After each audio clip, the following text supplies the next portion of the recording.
Hello students, आप सब लोग कैसे हैं। उम्मीद करता हूं कि आप सब लोग अच्छे होंगे। आप सभी का अपने वेदाक्षी क्लासेस में स्वागत है। मैं आपका इंग्लिश टीचर शिव सर। आज आपको फर्स्ट वीडियो में ट्रांसलेशन के बारे में बताऊंगा। जब भी हम किसी हिंदी सेंटेंस को इंग्लिश में चेंज करना चाहते हैं तो वहां पर हम लोग ट्रांसलेशन मेथड का यूज करते हैं। और आप सबको पता है कि ट्रांसलेशन एक बहुत ब्रॉड सिलेबस है, और ट्रांसलेशन में जो दो टॉपिक्स मेन होते हैं। कितने टॉपिक्स बच्चे? दो। ट्रांसलेशन में दो टॉपिक्स आपके मेन होते हैं। देखते हैं, यहां पर लिख दिया ट्रांसलेशन। ट्रांसलेशन की अगर बात करें तो आपको पता है कि ट्रांसलेशन जब भी आप कहते हैं तो आपके दिमाग में एक इमेज आती है, हिंदी से इंग्लिश बनाना। हिंदी को आप किस में चेंज कर देते हैं? इंग्लिश। मतलब हिंदी के सेंटेंस को हम लोग इंग्लिश के सेंटेंस में चेंज कर देते हैं। किसके थ्रू? ट्रांसलेशन के थ्रू। ओके बच्चों, अब आगे हम लोग जाएंगे। सर, ट्रांसलेशन को हम लोग दो भागों में पढ़ेंगे। पहला जो हम लोग पढ़ रहे हैं यहाँ पर टेंस या टेंसेस कवर करेंगे। दूसरा यहाँ पर क्या है? यूजेस हम लोग कवर करेंगे। ठीक। ट्रांसलेशन टॉपिक में हम लोग दो टॉपिक्स कवर करेंगे बच्चों। First is tenses and second is uses.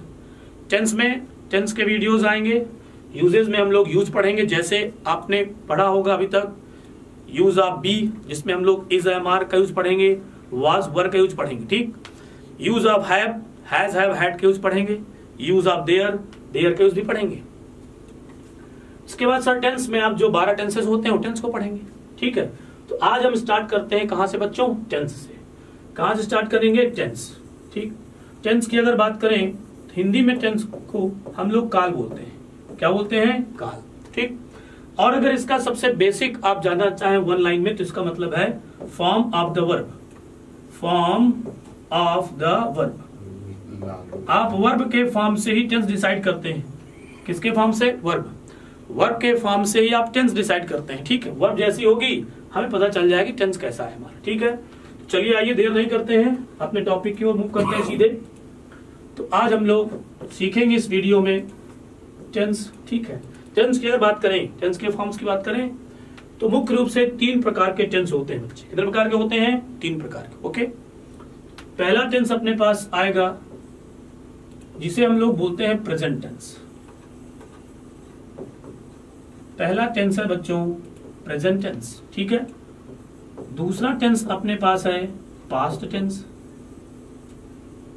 और जो तीसरा टेंस है वो है आपका फ्यूचर टेंस। ठीक है बच्चों, 3 टेंस है आपके पास। First is present tense, second is past tense and third is future tense. ये जो वीडियो बच्चों बन रहा है ना, ये वीडियो जो आप देख रहे हैं ये हर एक क्लास के लिए 9th इंटर। ये मत सोचिए कि 9th का है, बेसिक्स है, सब लोग इसको अच्छे से पढ़ें। ठीक। चलिए अब हम लोग आगे बढ़ते हैं। प्रेजेंट टेंस को अगर आप हिंदी में बोलने की बात करेंगे बच्चों, हिंदी में हम लोग इसको बोलते हैं वर्तमान काल। क्या बोलते हैं बच्चों? शाबाश, वर्तमान काल। Very good. दूसरे की अगर बात करेंगे तो आप इसको बोलते हैं भूतकाल। शाबाश, वेरी गुड। तीसरे सेंटेंस को बोलते हैं भविष्य काल। साथ साथ बोलते रहा करिए, आप लोग घर में बैठे हैं तो भी कोई दिक्कत नहीं है, ऐसे लगे कि आप क्लास में हैं। अब जो हम एक्सपीरियंस कर रहे हैं, जो हम बोल रहे हैं, जो हम कर रहे हैं, जो एक्शन कर रहे हैं, वो हमारा क्या है बच्चे? प्रेजेंट टेंस, वर्तमान काल। यही वर्तमान काल, यही प्रेजेंट टेंस थोड़ी देर बाद ही, जस्ट अ मोमेंट बाद, पास्ट में कन्वर्ट हो जाता है। अर्थात जो एक्शन हम कर चुके होते हैं, जो कार्य हमसे हो चुके होते हैं, वो हम बोलते हैं किसमें? पास्ट में। और जो आने वाले समय में होगा उसको हम लोग बोलते हैं फ्यूचर। ठीक, इतनी बात समझ सबको आ गई यहां तक। अब हर एक टेंस के 4 भाग होते हैं बच्चों। प्रेजेंट के अपने 4 भाग होंगे, पास्ट के अपने 4 भाग होंगे, और फ्यूचर के अपने कितने भाग होंगे? 4 भाग। यहां तक कहानी ठीक है। चलिए प्रेजेंट के हम लोग 4 भाग की बात करते हैं। प्रेजेंट के कौन कौन से 4 भाग होते हैं? ठीक है, present tense.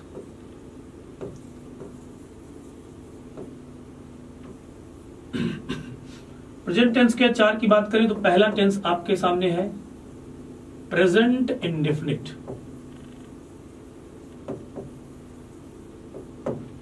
Present indefinite tense. दूसरा है आपके पास प्रेजेंट कॉन्टिन्यूअस टेंस। स्पेलिंग ध्यान से बच्चे देखेंगे कॉन्टिन्यूअस की, बहुत बच्चे कॉन्टिन्यूअस की स्पेलिंग सही से नहीं लिख पाते हैं, ठीक है। तीसरा है आपके पास बच्चे टेंस प्रेजेंट परफेक्ट टेंस, शाबाश, present perfect tense, okay. Last 4th number में आएगा आपके सामने present perfect continuous, present perfect continuous tense.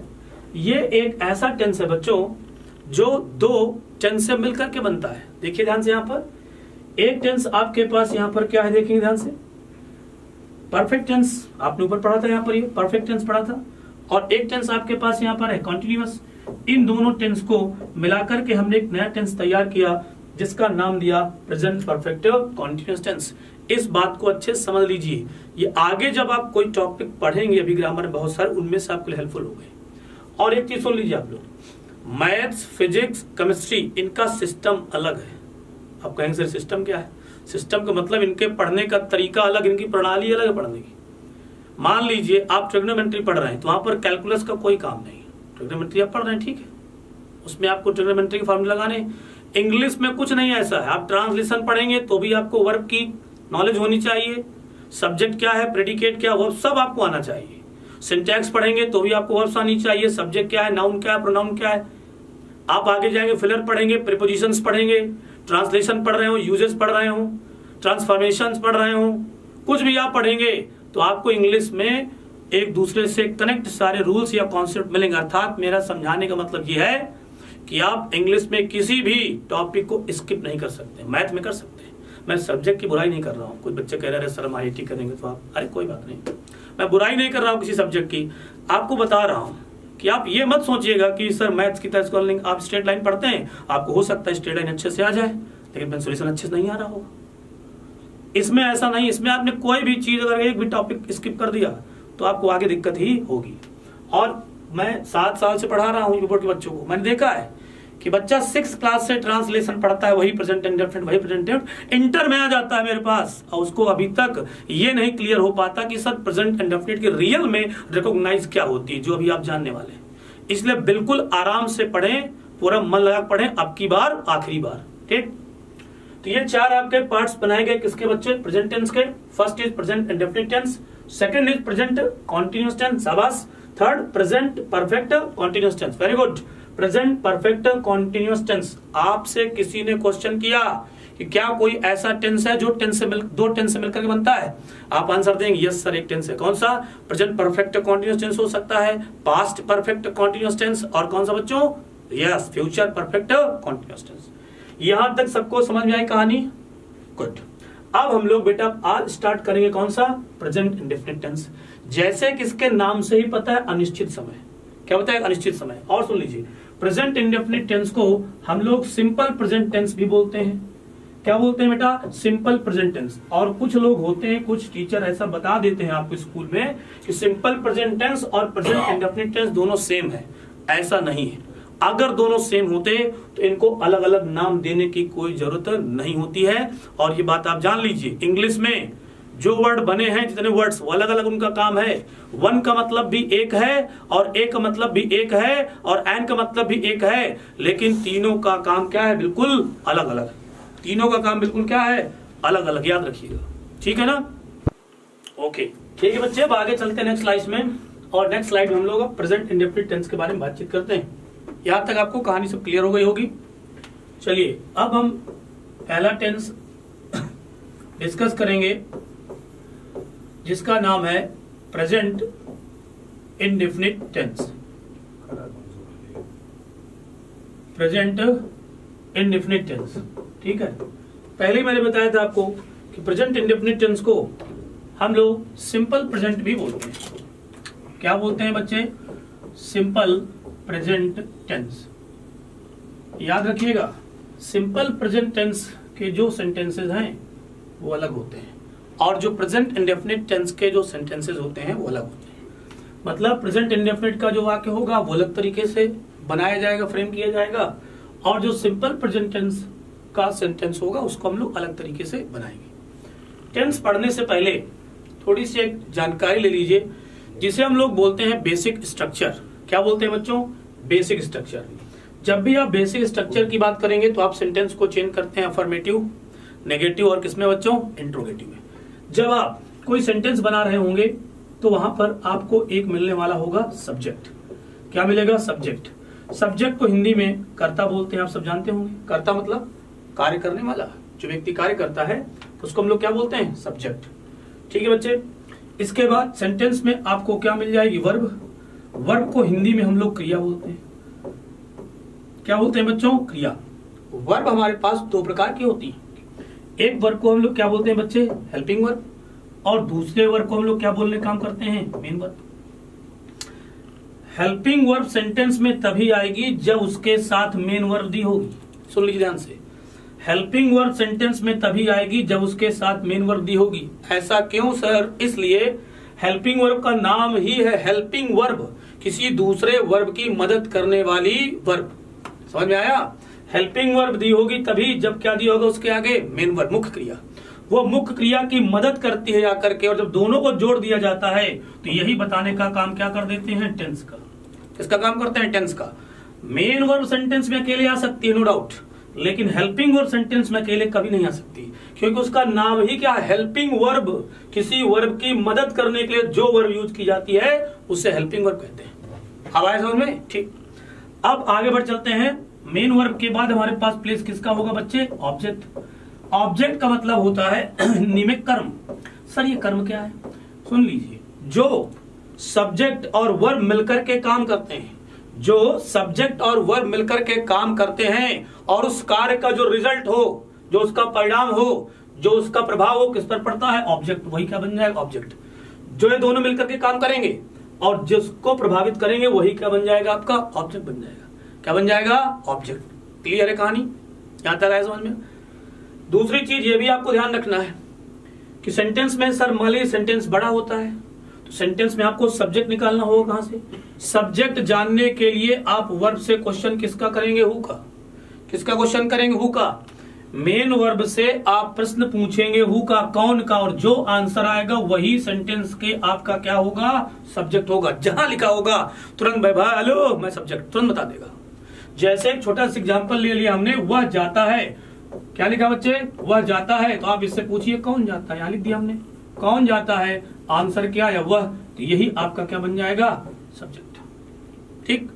Who का आंसर सब्जेक्ट देता है। कहीं पर पूरी इंग्लिश ग्रामर में फिक्स कर दिया गया है, हु का जो आंसर आएगा वर्ब से क्वेश्चन करने पर वो हमारा क्या बनेगा? सब्जेक्ट। और कैसा सब्जेक्ट होगा? वो हमेशा यूज किसके लिए किया जाएगा? पर्सन के लिए। पर्सन का सब्जेक्ट आएगा। सर थिंग का भी सब्जेक्ट आता है, उसके लिए क्या करना है? बिल्कुल ठीक भाई। जरूरी थोड़ी कि हर बार सेंटेंस का सब्जेक्ट कोई व्यक्ति हो, कोई पर्सन हो, कोई वस्तु ही हो सकती है। तो उसके लिए क्या है? उसके लिए हु का भाई यहाँ पर क्या है? व्हाट। क्या है? व्हाट। तो ये हमने सीखा कि सर दो क्वेश्चन वर्ड्स ऐसे हैं जिनसे हम सेंटेंस में सब्जेक्ट अर्थात कर्ता का पता लगा सकते हैं। First is who and second is what. Sir दोनों में अंतर अर्थात डिफरेंस क्या है? बहुत बड़ा डिफरेंस है। सर हु पर्सन के लिए आता है जिसको आप जानते हैं लिविंग थिंग, सजीव। क्या बोलते हैं? लिविंग थिंग मतलब सजीव के लिए। और जब नॉन लिविंग थिंग सब्जेक्ट होगा अर्थात क्या होगा? नॉन लिविंग थिंग सब्जेक्ट का मतलब निर्जीव सब्जेक्ट, तो आपको किससे मिलेगा? व्हाट से। किससे मिलेगा? व्हाट। और व्हाट और हु का जो आंसर होगा वो पार्ट्स ऑफ स्पीच में भी आपका नाउन होगा। क्या होगा बच्चे? नाउन। सेट हुई कहानी? Yes sir. ओके, अब आगे चलते हैं, वर्ब की बात करते हैं। सर अगर हम वर्ब की बात करें, किसकी बात करें? वर्ब की। तो इंग्लिश ग्रामर में हम लोग 5 प्रकार की वर्ब्स यूज करते हैं, मतलब पैटर्न यूज करते हैं। पहला पैटर्न है first form of the verb, verb का फर्स्ट फॉर्म। दूसरा है वर्ब की सेकंड फॉर्म। तीसरा है वर्ब की थर्ड फॉर्म। चौथा है वर्ब का आईएनजी फॉर्म। बहुत अच्छे। और पांचवा है वर्ब का एस या ईएस फॉर्म। अब इनको सुविधा के लिए हम बोल देते हैं वर्ब का फर्स्ट फॉर्म, वर्ब का सेकंड फॉर्म, वर्ब का थर्ड फॉर्म, वर्ब का फोर्थ फॉर्म, वर्ब का फिफ्थ फॉर्म। इंग्लिश ग्रामर में हम लोग 5 प्रकार की वर्ब्स यूज करते हैं, अर्थात 5 पैटर्न्स वर्ब के हम लोग यूज करते हैं। First form of the verb, second form verb, third form of the verb, fourth form of the verb and fifth form of the verb. Fifth form fourth form होती नहीं है, ये हम समझने और समझाने के लिए इसको अपने मन से बना लेते हैं। क्लियर है कहानी यहां तक? ठीक है।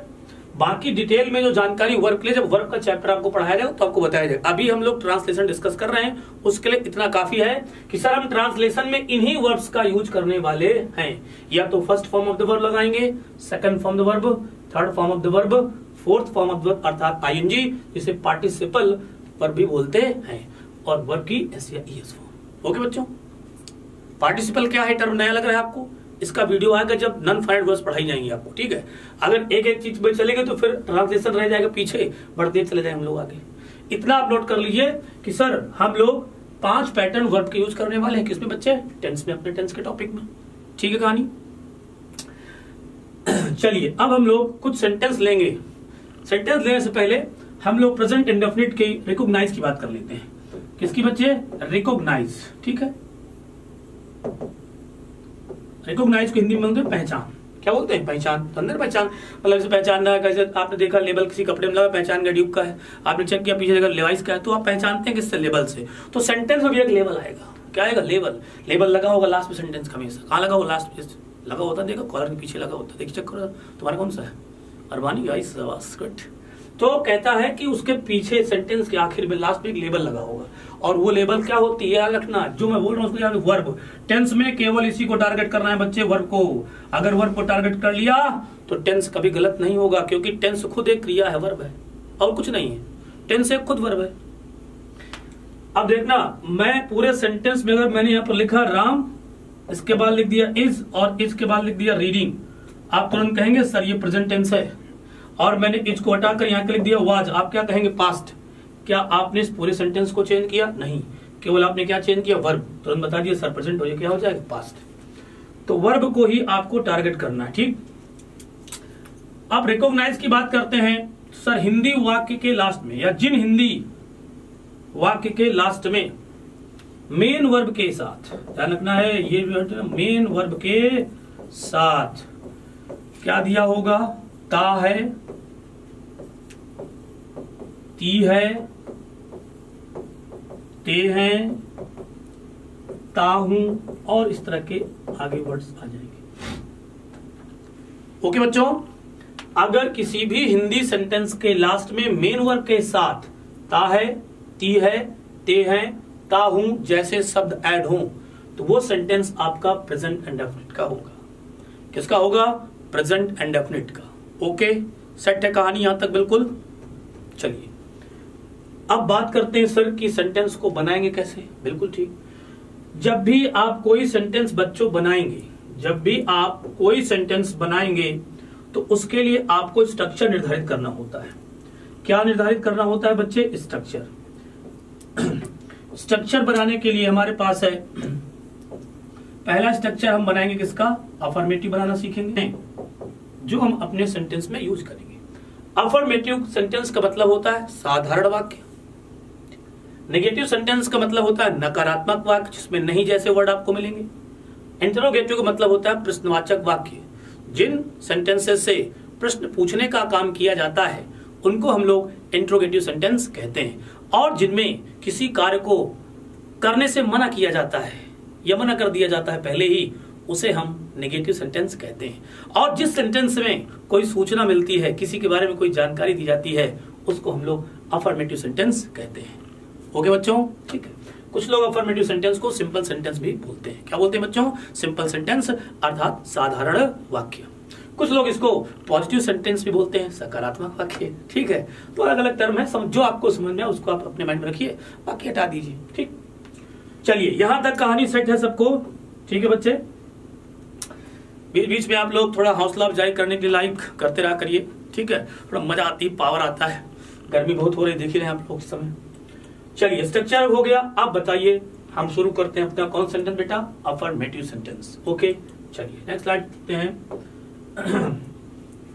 Affirmative, AFFIR MATIVE। हिंदी की बात करते हैं बेटा, सकारात्मक वाक्य। सकारात्मक वाक्य कहिए या कहिए इसको आप साधारण वाक्य, जो मर्जी है बोलिए, साधारण वाक्य। ठीक हुई कहानी। इसका स्ट्रक्चर लिख देते हैं। स्ट्रक्चर लिखेंगे हम लोग बच्चों। सबसे पहले आप यूज करेंगे सब्जेक्ट, सेंटेंस का आप सब्जेक्ट लगाएंगे शुरुआत में। इसके बाद वर्ब का फर्स्ट फॉर्म लगाएंगे। इसके बाद वर्ब का आप लगाएंगे फर्स्ट फॉर्म और इसी में ऐड कर देंगे एस या ES। इसके ठीक बाद लगा लेंगे हम लोग ऑब्जेक्ट और इसके बाद हम लोग लगा लेंगे अदर वर्ड्स। कोई दिक्कत यहां तक हो किसी को तो बता सकता है, अभी कोई समस्या हो तो बता दीजिए। क्लियर है बच्चों? ठीक है सर, एक बात समझ में नहीं आ रही है कि ये आपने वर्ब का फर्स्ट फॉर्म और वर्ब की SES फॉर्म दोनों यहां पर लिख दिए। इसको मैं बताता हूं भी आपको। ठीक है, सब्जेक्ट जब भी आपके दिमाग में आता है तो ये पता होगा कि सब्जेक्ट सर जो होता है उसके दो नंबर होते हैं अपने पास। एक होता है सिंगुलर नंबर और दूसरा होता है प्लूरल नंबर। ये देखिए यहाँ पर लिखा है सिंगुलर, और दूसरा जो होता है उसको हम लोग क्या बोलते हैं? प्लूरल। प्लूरल नंबर क्या बोलते हैं? Plural number. सिंगुलर नंबर का मतलब होता है एक वचन। जो वस्तु या जो पर्सन एक या अकेला काम करता है वो सिंगुलर नंबर में आएगा। जब कोई पर्सन मिलकर के 2-3 लोग या 2-3 लोग से ज्यादा मिलकर के काम कर, कम से कम एटलीस्ट 2 लोग चाहिए। 2 लोग से ज्यादा भी हो सकता है, कोई थिंग्स 2 लोग से ज्यादा हो सकते हैं, तो उनको हम लोग बोलते हैं प्लूरल नंबर। मतलब एक वचन का मतलब एक, 2 या 2 से अधिक का मतलब प्लूरल बहुवचन। तो सिंगुलर सब्जेक्ट की अगर आप बात करते हैं बेटा, सिंगुलर सब्जेक्ट आप सब जानते हैं, ही एक सिंगुलर सब्जेक्ट है, सी एक सिंगुलर सब्जेक्ट है, इट एक क्या है बच्चों? सिंगुलर सब्जेक्ट है। क्या है? Singular subject. He, she, it singular subject हैं, और किसी का नाम होगा वो भी आपका क्या होगा? सिंगुलर सब्जेक्ट ही होगा। किसी का नाम जो होगा वो क्या होगा? Singular subject. क्या होगा बच्चे? Singular subject. बोल नहीं रहे भाई, बहुत थक गए लग रहा है आजकल। सिंगुलर सब्जेक्ट होगा। क्या होगा? Singular subject. ठीक है, सेट है कहानी यहां तक? चलिए, प्लूरल की बात करेंगे तो आई प्लूरल सब्जेक्ट है, वी प्लूरल सब्जेक्ट है, यू प्लूरल सब्जेक्ट है, दे आपके पास कैसा सब्जेक्ट है बच्चे? प्लूरल। और कुछ प्लूरल नाउन्स भी हो जाती हैं, वो हमारे क्या हो जाएंगे? प्लूरल सब्जेक्ट हो जाएंगे। ठीक है, आई कोई बात करें, अगर किसकी बात करें आई की, आई में स्टार लगा देना है। क्यों सर? स्टार क्या है बेटा? आई में स्टार इसलिए लगाया गया है कि आई पास्ट टेंस में सिंगुलर सब्जेक्ट बन जाता है। क्या बन जाता है? Singular subject. और प्रेजेंट में क्या होता है? ये प्लूरल सब्जेक्ट। याद रखिएगा। ठीक, तो अब ये भी क्लियर हो गया होगा कि सर सिंगुलर सब्जेक्ट का मतलब क्या है? एक वचन, और प्लूरल सब्जेक्ट का मतलब क्या है? बहुवचन। अब क्या कहानी बढ़ी आगे? कहानी आगे ये बढ़ी कि सर अगर हमारा सब्जेक्ट, सेंटेंस का जो सब्जेक्ट है अर्थात कर्ता, वो सिंगुलर है। क्या है बच्चे? सिंगुलर। तो उसके साथ लगाना होगा सिंगुलर वर्ब। और अगर सब्जेक्ट हमारा प्लूरल है तो उसके साथ लगाना होगा प्लूरल वर्ब। ठीक है, सिंगुलर सब्जेक्ट एक बार बोलेंगे साथ में कौन कौन से हैं? ही, शाबाश, next she, very good, next it, और तीसरा किसी का नाम। प्लूरल सब्जेक्ट में बच्चे आई, गुड, वी, शाबाश, यू, वेरी गुड, दे, शाबाश। तो ऐसे पढ़ना है जैसे आप क्लासरूम में हैं। ठीक है, ये मत सोचिए बैठे हम गा रहे हैं, बैठे, इसे नहीं करना है, तभी मजा आएगी। चलो ये हो गया। तो सर एक कॉन्सेप्ट सीखा इंग्लिश का, क्या? सब्जेक्ट सिंगुलर है तो वर्ब भी कैसी होगी? सिंगुलर। सब्जेक्ट प्लूरल है तो वर्ब भी कैसा होगा? प्लूरल। ये केवल एक बार सीखना है बस, पूरी इंग्लिश में यही रूल चलने वाला है। सब्जेक्ट सिंगुलर तो वर्ब भी सिंगुलर, और प्लूरल सब्जेक्ट है तो उसके साथ आने वाली वर्ब भी कैसी होनी चाहिए? प्लूरल होनी चाहिए। कुछ बच्चे कहते प्लूरल, प्लूरल, प्लूरल नहीं होता, क्या होता है? प्लूरल। बोलना भी सीखिए, आगे अधिकारी बनेंगे तो इसे बोलेंगे, क्या होना कटाएंगे। चलो भाई, समझ में आएगी चीजें। अब थोड़ी सी वर्ब की बात कर लेते हैं। क्या? अगर कोई वर्ब लास्ट में लेटर लेके आती है ओ, कोई वर्ब अपने लास्ट में लेटर लाती है CH, किसी वर्ब का लास्ट लेटर हो जाता है SH, किसी लास्ट वर्ब का लेटर हो जाता है SS। क्या हो जाता है? SS। ठीक है, किसी वर्ब का लास्ट लेटर हो जाता है Z। क्या हो जाता है? Z, डबल Z कर लीजिए। तो आप इनके साथ किसका यूज करेंगे? ईएस का। बेटा इसको लिख लीजिएगा, नोट कर लीजिएगा, ठीक है, बहुत इंपॉर्टेंट, ठीक है, ईएस का यूज करेंगे। अगर किसी वर्ब का लास्ट लेटर, कौन लास्ट लेटर क्या अपने पास? ओ, सी एच, एस एच, ओ, डबल एस, और वहां पर क्या हो जाएगा? Double Z. एक और लिख लीजिए, एक्स। क्या हो जाएगा? एक्स। अगर ये आ गए इनके साथ वर्ब में ईएस जुड़ेगा, और जो बचेंगी उनके साथ केवल क्या जुड़ेगा? एस जुड़ेगा। ठीक है कहानी। इसके बाद आप क्या लिख देंगे बच्चों? ऑब्जेक्ट लिख देंगे। क्या लिख देंगे? ऑब्जेक्ट। कभी कभी सेंटेंस में आपको ऑब्जेक्ट नहीं मिलेगा तो क्या मिल जाएगा? अदर वर्ड्स मिल जाएंगे। चलिए आगे चले। अब मुझे लगता है कि सीधे हम लोगों को सेंटेंस में आना चाहिए। किस में आना चाहिए? सेंटेंस में। तो प्लूरल सब्जेक्ट के साथ वर्ब का फर्स्ट फॉर्म यूज किया जाएगा, और सिंगुलर सब्जेक्ट के साथ वर्ब का एस या ईएस फॉर्म यूज किया जाएगा। ठीक है बच्चों। एक चीज और सुन लीजिए पहले, क्या कि जब भी आप सेंटेंस बनाएं तो पूरी शिद्दत के साथ बनाएं, केवल खाना पूर्ति ना करें, बस लिख दिया, सर पढ़ाया, नोट कर लिया, काम खत्म हो गया। तो उसके लिए कहानी एक आपने सीखी, क्या? First form of the verb, मुख्य क्रिया की फर्स्ट फॉर्म, मेन वर्ब की फर्स्ट फॉर्म। जितने भी आप बुक्स में फर्स्ट फॉर्म पढ़ते हैं उसका जो नंबर होता है बेटा वो हमेशा प्लूरल ही होता है, ये याद रखिएगा। कैसा होता है? प्लूरल। वर्ब को सिंगुलर बनाते हैं, वर्ब को सिंगुलर बनाते हैं, और नाउन पहले से ही सिंगुलर में होता है उसको प्लूरल बनाते हैं। जस्ट एक दूसरे का अपोजिट है। नाउन को एस या एस लगाएंगे जब तो वो प्लूरल बनेगा, लेकिन जब वर्ब में एस एस लगता है तो बनता है सिंगुलर। तो जितने भी वर्ब की फर्स्ट फॉर्म होती है, अर्थात मुख्य क्रिया का जो फर्स्ट फॉर्म होता है वो हमेशा कैसा होता है? प्लूरल। तो जो बुक में बेस फॉर्म होती है वो प्लूरल होती है। जैसे आप लिख दिया गो, कोई पूछे, सर प्लूरल है। आप लिख दिया कम, सर प्लूरल है। आप लिख दिया हैव, सर प्लूरल है। आप लिख दिया डू, सर प्लूरल है। जितनी वर्ब्स आई जो भी हैं सब प्लूरल है, सिंगुलर नहीं होती। सिंगुलर बनाने के लिए आपने यूज किया ईएस। अभी आपको मैंने बताया कि अगर किसी भी वर्ब का लास्ट लेटर ओ है तो बेटा वहां पर क्या जुड़ेगा? ईएस। तो आपने ईएस जोड़ दिया, जो आपको नई वर्ब मिली क्या? गोस। ये आपकी जो है मेन वर्ब, ये कैसी हो जाएगी? सिंगुलर। कैसी हो जाएगी बच्चे? सिंगुलर। ठीक। ये जो कम वर्ब है इसमें केवल आपने क्या जोड़ने काम किया? एस। नया जो वर्ड मिला वो क्या मिला? कम्स। कैसा वर्ड है बच्चे? प्लूरल। सर यहाँ पर है कि इनको इर्रेगुलर वर्ब बोलते हैं, इनको अलग से बनाएंगे, तभी आप लोग यूज करने काम क्या करते हैं? हैज। चाहे मेन वर्ब हो चाहे हेल्पिंग वर्ब हो, अगर अंत में एस दिखाई दी जाए तो हमेशा सिंगुलर में टिक कर देना, बात खत्म। किसमें? सिंगुलर में। डू का अगर बात करते हैं सर ओ लास्ट में है, ईएस जोड़ दिया, क्या बन गया? डच। सिंगुलर। आप देखते हैं हेल्पिंग वर्ब के फॉर्म में किसका यूज करते हैं? वॉच। क्या लगा है? बोल नहीं रहे भाई, क्या लगा है? एस। तो बताओ सिंगुलर की प्लूरल? सिंगुलर। आ गई ना कहानी समझ में? बताओ बच्चे क्या लगा है? एस। सिंगुलर हुई की प्लूरल? बहुत अच्छे।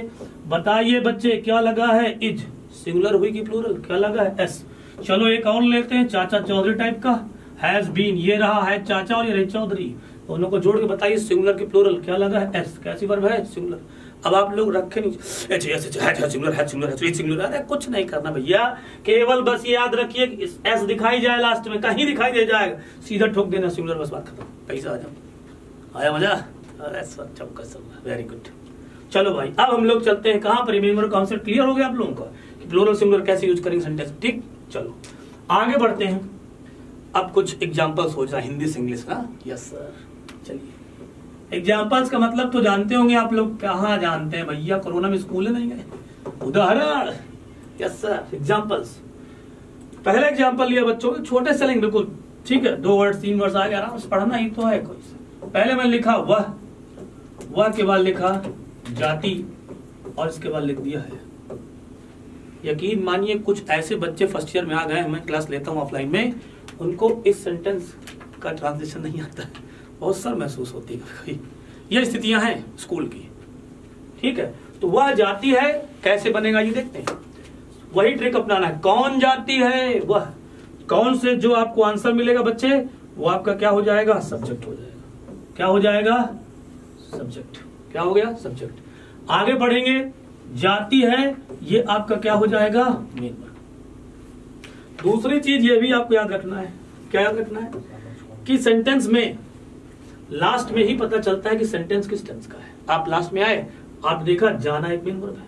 सर ये मेन वर्ब मतलब अरे बता दो, काम कोई करता है, जाना कैसे जाए, खड़े ऐसे करेगा, काम चलेगा, जाने का जाना हो गया। जिस हिंदी वाक्य के लास्ट में, वाक्य सॉरी कह रहा हूं, वर्ड शब्द के अंत में ना लग जाए, सब में ना तो लगेगा नहीं, लेकिन ना लग जाए और उसकी एक मीनिंग आपके दिमाग में आए, इसका मतलब ये होता है, तो समझ जाना वो मेन वर्ब है।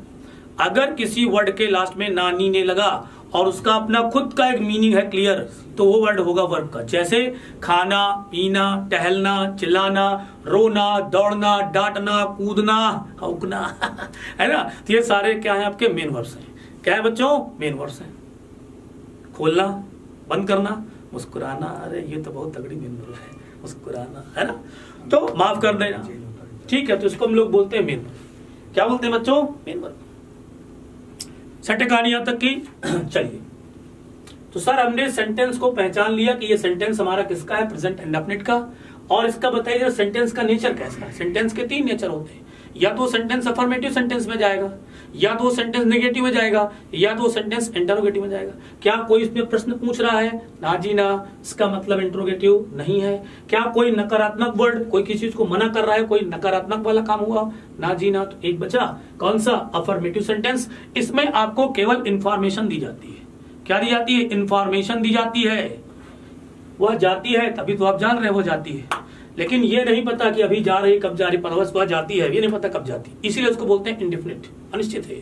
वह जाती है, कब जाती है आई डोंट नो, जा रही है पता नहीं, गई नहीं पता नहीं, बस पता है वह जाती है, कहाँ जाती है, अलग चीज नहीं, बट ठीक है। ये हो गया, यहाँ पर बना लेंगे इसको। सबसे पहले आप क्या यूज करेंगे? सब्जेक्ट।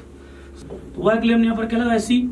वह के लिए 2 मीनिंग है, सी और ही का यूज मैस्कुलिन जेंडर के लिए करते हैं और सी का यूज फेमिनिन जेंडर के लिए करते हैं। जेंडर्स क्या है इसका वीडियो आएगा जब आपको अच्छे से पता चल जाएगा। अभी आप सीखिए सी किसके लिए? लड़की के लिए, ठीक। जाती है, जाना सर मेन वर्ब है, मेन वर्ब की हमने लगाई फर्स्ट फॉर्म, लेकिन जैसे ही सर हमने पीछे देखा कि हमारा सब्जेक्ट तो सिंगुलर है, जब ये सब्जेक्ट सिंगुलर है तो वर्ब भी कैसी चाहिए मेरे बच्चों? सिंगुलर चाहिए। और सिंगुलर बनाने के लिए वर्ब हम लोग किसके यूज करते हैं? एस या ईएस लगा करके वर्ब को सिंगुलर बनाते हैं। जब किसी वर्ब का लास्ट लेटर ओ होता है उसमें क्या लगाते हैं? ईएस। सेंटेंस हो जाएगा सी कोच। चलिए इसी सेंटेंस को आगे बढ़ा लेते हैं बच्चों। 2000 लिखते हैं हम लोग।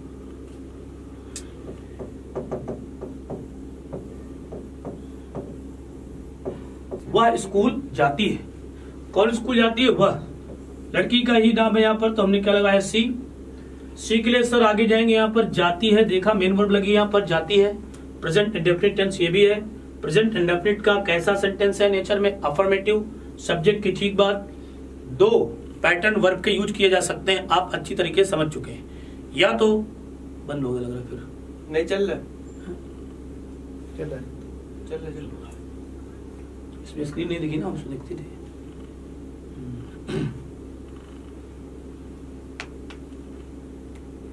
ठीक है बच्चों, दूसरा सेंटेंस यहां पर देखते हैं।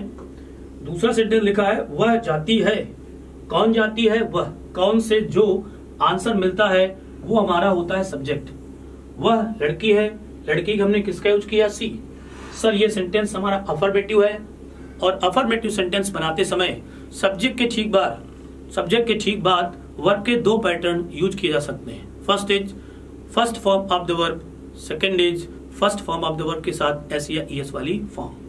तो आपके हिसाब से क्या आना चाहिए बच्चों? वेरी गुड सर, एस या एस वाली फॉर्म लगाइए, क्योंकि हम सीख चुके हैं कि अगर सेंटेंस का सब्जेक्ट सिंगुलर है तो वर्ब भी हमारे पास कैसी होनी चाहिए? सिंगुलर।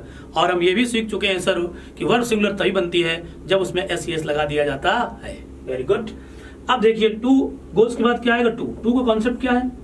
अगर कोई सब्जेक्ट किसी डायरेक्शन की ओर जा रहा है, किसकी ओर जा रहा है? डायरेक्शन की ओर, मतलब उसका पता है कि कहां जाना है, फिक्स है जाना, तो वहां पर हम 2 का यूज करते हैं और उसके बाद उस प्लेस को लिख देते हैं जिस प्लेस की ओर जा रहा है। कहां जा रहा है? स्कूल की ओर। अब जैसे कभी बोलते होंगे बहुत लोग, वह बाहर गया, वह बाहर गया, वह वहां गया, कहां गया? वहां मतलब सोचते हैं कहां गया, पता है क्या?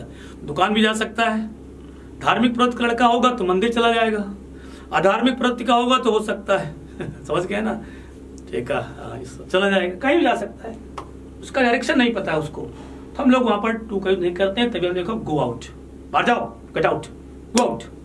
वो वहां गया, he went there, he went to there लिख देंगे, गलत हो जाएगा। क्यों गलत हो जाएगा? क्योंकि वो बाहर गया, पता नहीं है बाहर कहां चला गया, सीधे कोई पता है कि? कोई नहीं पता।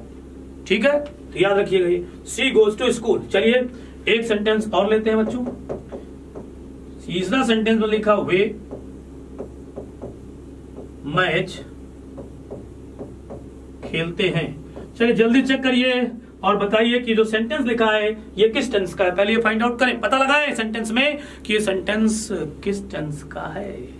लेवल ढूंढिए। लेवल कहां मिलेगा? बिल्कुल लास्ट में। कहां मिलेगा? बिल्कुल लास्ट में। लेवल मिला सर, खेलना मेन वर्ब हुई और ता मतलब हुआ इंडेफिनिट, और दोनों को जोड़ दिया तो बन जाएगा इंडेफिनिट। और ये जो है लिखा है इसका मतलब होता है प्रेजेंट। हा ही है लिखा होगा तो क्या होगा? प्रेजेंट। था थी थे लिखे होगा तो पास्ट, और गा गी गा लिखा होगा तो फ्यूचर हो जाता है। क्या हो जाता है? Future.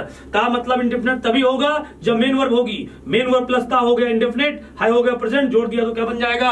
Present indefinite tense. Okay yes. Sentence का नेचर यस अफर्मेटिव सेंटेंस है। स्टार्ट करिए। सबसे पहले सब्जेक्ट आएगा। वे के लिए आप सब्जेक्ट क्या लगाएंगे बच्चे? दे। क्या लगाते हैं? दे। ठीक है। अब चेक करो सब्जेक्ट प्लूरल या सिंगुलर। मैंने बताया भी आपको, पीछे लिखाया भी है कि दे एक प्लूरल सब्जेक्ट होता है, और जब प्लूरल सब्जेक्ट है तो वर्ब भी कैसी चाहिए? प्लूरल। कैसी चाहिए? प्लूरल। तो प्लूरल वर्ब चाहिए तो खेलने के लिए आप यहाँ पर क्या लगाएंगे? प्ले। ये रही ये आई एम आई स्टूडेंट। कौन सा ठीक होगा? सब बात सब समझ गया आप लोग। I am a student. Very good बच्चों, बहुत बढ़िया मेहनत आप कर रहे हैं साथ साथ। चलिए एक सेंटेंस और लेते हैं 4th नंबर में। रीता गीत गाती है। अब जो इसमें फर्स्ट लड़के बैठे हैं, रीता नाम सुन रहा हूं, मुस्कुराहट आ गई चेहरे में, है ना? टॉनिक मिल गई इन लोगों को। चलिए कोई बात नहीं। रीता गीत गाती है। कौन गीत गाती है बच्चों? रीता। सब्जेक्ट क्या है यहां पर आपका? रीता। चलिए अब बताओ मुझे सब्जेक्ट सिंगुलर, टेंस कैसा? गाना मेन वर्ब हुई, ता लगा इंडेफिनिट हुआ, है लगा प्रेजेंट हुआ, जोड़ दिया प्रेजेंट इंडेफिनिट बना। पूरे सेंटेंस को चेक किया सर, नेचर अफर्मेटिव होगा। किसका हुआ? अफर्मेटिव। अफर्मेटिव सेंटेंस है तो आप यहां पर वर्ब यूज करेंगे। कितने पैटर्न लगाते हैं अफर्मेटिव में? 2। या तो वर्ब की फर्स्ट फॉर्म या तो वर्ब की फर्स्ट फॉर्म में एस या ईएस। बताइए इसमें आप कौन सा फॉर्म यूज करेंगे? First form of the verb या वर्ब का एस या ईएस फॉर्म? अच्छा एस फॉर्म। क्यों? ये भी तो आना चाहिए। क्यों भाई? क्योंकि सर ये सब्जेक्ट हमारा सिंगुलर है, इसलिए हम इसमें एस यूज करेंगे। बहुत बढ़िया जवाब है आप लोगों का। गाने के लिए आप जानते हैं सिंग क्या होता है? सिंग SING, और जोड़ दिया एस तो बन गई आपकी verb singular. Rita sings. What sings? क्या गाती है? गाना या गीत। ठीक है तो बताओ, अब बताओ क्या लिखूं? आ सॉन्ग या क्या लिखेंगे? केवल सॉन्ग। बहुत अच्छे, आ सॉन्ग लिखा जाएगा। अभी तक बहुत बच्चे केवल लिख लेते थे आ सॉन्ग, लेकिन उनको पता नहीं था क्या सॉन्ग आता क्या। अब पता चला ना कि सर अगर इंग्लिश लैंग्वेज में कॉमन नाउन यूज हुआ है तो उसके पहले आपको एक एप्रोप्रिएट अर्थात सुटेबल एक आर्टिकल लगाना होता है। तो बन जाएगा रीता सिंग्स आ सॉन्ग। क्लियर है? कहानी छट आ रहा सबकी? समझ में आ रहा बच्चों? समझ में आ रहा है ना? चलिए अब एक और लेते हैं सेंटेंस।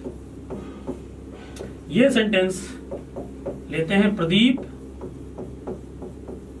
और अजय। प्रदीप और अजय, इस बार मैच नहीं, इस बार क्रिकेट।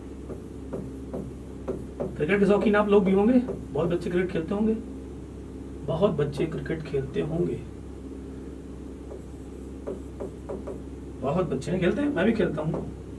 आप लोग मन में ये होगा ना कि सर आप खेलते हैं? नहीं, खेलता हूँ मैं भी। ठीक है चलिए, प्रदीप और अजय क्रिकेट खेलते हैं। अब इस सेंटेंस को देखते हैं कैसा है। सबसे पहले वही काम करना है आपको जो काम हमेशा करते आते हैं। क्या काम करते हैं? लेबल ढूंढते हैं। क्या ढूंढते हैं? लेबल। लेबल का मतलब सेंटेंस को फाइंड आउट करते हैं, पता करते हैं कि सेंटेंस किस टेंस का। भाई अभी तो हमें डेफिनेट पढ़ रहे हैं, ठीक है, जब सारे एक साथ आ जाएंगे तब कैसे आप फाइंड आउट? लेबल ढूंढना बताया ना। लेबल कहाँ? लास्ट में। खेलते हैं लिखा है सर, है लिखा है तो ये तो दौड़ दौड़ के चिल्ला रहा है कि सर ये प्रेजेंट है, ये कंफर्म है। प्रेजेंट में कौन सा है? उसके लिए वर्ब के पास जाएंगे। खेलना वर्ब हुई, ता लग गया बच्चे, वर्ब के साथ ता लग गया इंडेफिनिट। सर आप बार बार सेंटेंस में यही चिल्ला रहे हैं कि वर्ब के साथ ताल लग गया, मतलब क्या है इसका? वर्ब साथ ताल लग गया, आप समझ गए? नहीं अभी रुक जाओ बताता हूँ। अभी ताल लग के आएगा लेकिन वो प्रेजेंट इंडेफिनिट बना नहीं पाओगे उसको। चल ठीक, तो सर ये हो गया हमारा प्रेजेंट इंडेफिनिट। क्लियर हो गई कहानी यहाँ तक सबको?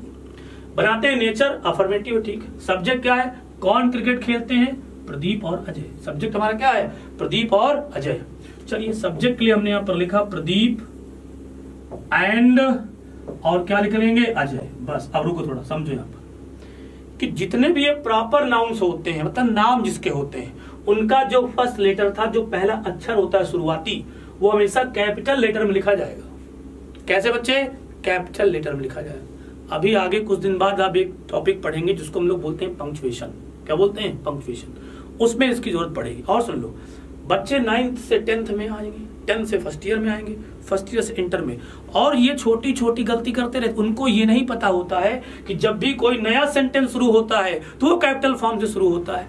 कई बार मैं बोलता हूँ फुल स्टॉप, इसके बाद दूसरा सेंटेंस, और बच्चों की नोटबुक में देखता हूँ कि फुल स्टॉप के बाद जब बच्चा नया सेंटेंस शुरू करता है तो उसमें भी स्मॉल लेटर यूज कर लेता है।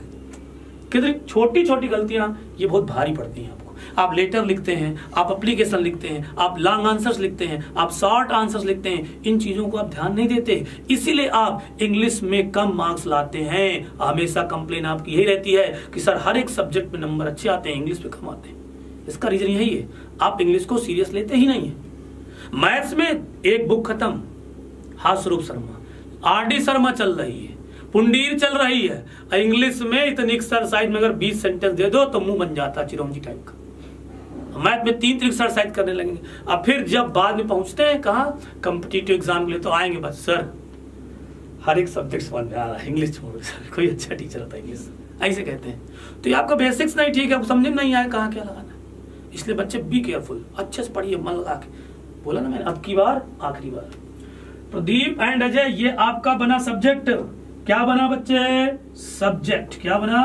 सब्जेक्ट बनेगा आपका। अब बताओ, एक लोग हैं, 2 लोग हैं, काम करने वाले कितने लोग? 2 लोग। इसका मतलब प्लूरल हुआ, तो यहां पर वर्ब आपकी आएगी प्लूरल। तो प्लूरल वर्ब आपने क्या लगाया? प्ले। क्या लगाएंगे? प्ले। आगे बढ़ चलते हैं, पूछिए क्या खेलते हैं? क्रिकेट।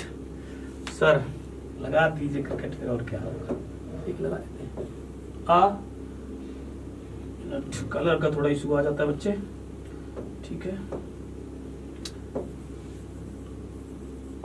क्रिकेट, चलिए अब आपके हिसाब से ठीक हो गई क्रिकेट, लेकिन मेरे हिसाब से गलत हो गई। इस बार आ रही लगी। अरे सर अभी आपने कहा था मैच पे लगेगा, नहीं लगेगा तो क्या है? कूल बेटा, ठीक है, इसका यूज नहीं करना है। जो अभी ऊपर सेंटेंस पे हमने यूज किसका किया था? मैच का। किसका यूज किया था? मैच। ये सेंटेंस देखिए आपने, मैच का मतलब केवल क्रिकेट का मैच नहीं होता है, कबड्डी का मैच होता है, हॉकी का मैच होता है, टेस्ट सबका मैच है। हॉकी का मैच होता नहीं होता है, क्रिकेट कबड्डी सबका मैच होता है। तो मैच एक कॉमन नाउन है, और क्रिकेट ये पर्टिकुलर किसी का नाम है भाई, खेल का। केवल तुम्हारा ही नाम हो सकता है बस। कटरीना कैफ किसी का नाम नहीं है क्या? तुम्हारा नाम केवल है राम प्रताप सिंह, तो तुम इंडियन खुश हो। राम प्रताप सिंह, सूरज भान सिंह निपोरी, यही सब है। विदेश के नाम फ्रेडरिक राइचल, रुडयार्ड किपलिंग, ये नाम नहीं है का? सब नाम ये भी है। किसी का भी नाम हो सकता है, किसी प्लेस का नाम हो सकता है, कानपुर, फतेहपुर, इलाहाबाद, उनका नाम है। डोसा, पिज्जा, बर्गर, सब नाम है किसी के। और जब ये नाम होता है तो नाम के पहले हम किसी आर्टिकल का यूज नहीं करते हैं। तो कहानी एक समझ में आई मजाक मजाक में सर, कि अगर किसी भी गेम का नाम दिया हो, खेल का नाम दिया हो, तो उसके पहले किसी आर्टिकल का यूज ना करें। क्रिकेट हो गया, बैडमिंटन हो गया, चेस हो गया, इनके पहले आप किसी आर्टिकल का यूज नहीं करेंगे। क्लियर है कहानी? तो ये सेंटेंस आपका सही बनेगा, Pradeep and Ajay play cricket. चलिए भाई, यहां तक समझ सबको आ गया होगा। 5 सेंटेंस हम लोगों ने सीखे आज, कहो तो एक और बता दिया जाए। चलिए लास्ट बताते हैं, इसके बाद फिर टाइम भी हो रहा है अपना, ठीक है। तुम सच बोलते हो। अब ये मैं थोड़ी देर आपको टाइम देता हूं, आप इस पर थोड़ी सी एक्सरसाइज करें डिमांड की, ठीक है। तुम सच बोलते हो, ओके बेटा, तुम सच बोलते हो। बोलते हो नहीं पता नहीं, लेकिन ठीक है, देखिए देखिए देखिए देखिए देखिए, देख लिया, ठीक है। वही काम करना है, बोलना मेन वर्ब हुई, ता इंडेफिनिट हुआ, हो को जोड़ दिया, दोनों को जोड़ करके बना अपना कौन सा टेंस? बहुत खूब है, बहुत बढ़िया, प्रेजेंट इंडेफिनिट टेंस। कौन सा बच्चे? सर ये एक अफर्मेटिव सेंटेंस है, शुरुआत सब्जेक्ट से होगी। तुम के लिए आपने क्या यूज किया? यू, ठीक है। आगे बढ़ेंगे सर, वर्ब की कौन सी फॉर्म चाहिए? आप ही बताएंगे, मैं बोलूंगा नहीं थोड़ी देर तक। सर वर्ब की चाहिए फर्स्ट फॉर्म। क्यों चाहिए? क्योंकि सब्जेक्ट जो है हमारा प्लूरल कैटेगरी में आता है। जब सब्जेक्ट प्लूरल है, आने वाली वर्ब भी प्लूरल ही चाहिए। बोलने के लिए हमने क्या लिखा? स्पीक। क्या लिखेंगे? स्पीक। You speak what? सच। तो यहां पर लिख दिया जाएगा द, और द के ठीक बाद क्या लिख दिया जाएगा? ट्रुथ। याद रखें, स्पीक द ट्रुथ होता है, ठीक है, टेल द ट्रुथ नहीं होगा। सच बोलने के लिए किसका यूज करते हैं? स्पीक वर्ब का, और झूठ बोलने के लिए हम लोग टेल वर्ब का यूज करते हैं, ठीक है। तो यू स्पीक द ट्रुथ। तो ये थी आज की पूरी कहानी। क्या थी आज की पूरी कहानी? जिसमें आपने सीखा प्रेजेंट इंडेफिनिट टेंस का अफर्मेटिव सेंटेंस। अब कल के वीडियो में जो आएगा, जो नया वीडियो होगा, उसमें आप सीखेंगे कि सर कुछ सेंटेंस हिंदी में दिखते प्रेजेंट इंडेफिनिट की तरह हैं, लेकिन उनमें हम प्रेजेंट इंडेफिनिट का मेथड यूज नहीं करते हैं, बल्कि उनको हम लोग दूसरी तरह से बनाते हैं। कैसे बनाते हैं, कैसे वो सेंटेंस होते हैं, वो अगर जानना है तो जुड़े रहिए वेदाक्षी क्लासेस के साथ। कल मिलते हैं, तब तक ले टाटा, बाय बाय, जय हिंद, जय भारत।